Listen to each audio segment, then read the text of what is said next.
I was diagnosed with ALL leukemia when I was 10, and that's what brought me to my first trip to the hospital here at Providence. I mean, that's the furthest thing from any parent's mind to even hear that news, so it was just, it was unreal. The community here at Providence, such as the nurses, I grew really strong attachments to them. The nurses started seeing that the psychosocial needs of the patients were not being met, and they needed to play. They needed to have that support. We also can do therapeutic art activities, and for those we include creative kids that have been with us for many, many years.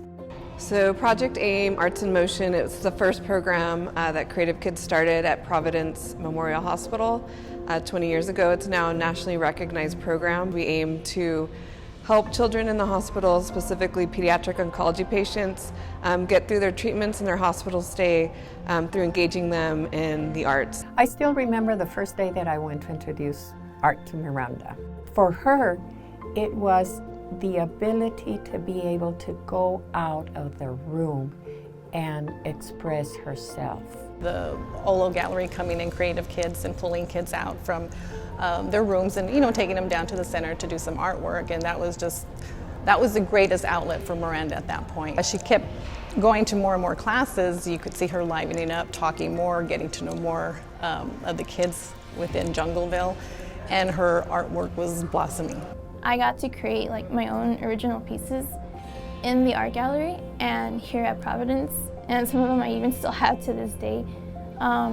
And those are just really great reminders of where I started. So the President's Committee on the Arts and Humanities has an award each year, and it's for out-of-school programs utilizing the arts. And so we were nominated and selected as one of 10 programs across the United States. At the time, Miranda was in remission, and so we felt like she was someone that really deserved to come with us to the White House. Not only was I representing myself in a way, but I was also representing this art gallery that had become a really huge, major part of my life. I felt amazed and truly honored to have been chosen for this, and getting to go to Washington and meet the First Lady. That was an experience that I can't, I still can't fathom it sometimes. Art has really stuck with me. It's always been kind of like a crutch in a way for me to kind of get away and cope with what might have been going on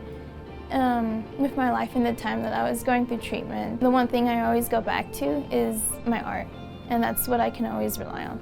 Once they're engaged in the art, there's something magical that happens. The doctors and nurses are taking care of the physical, and we feel like we're taking care of the mental. All the caretakers, nurses, doctors that took care of Miranda, just thank you from the bottom of our hearts.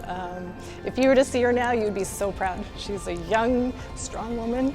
I had incredible role models in the nurses and the caretakers, so thank you guys.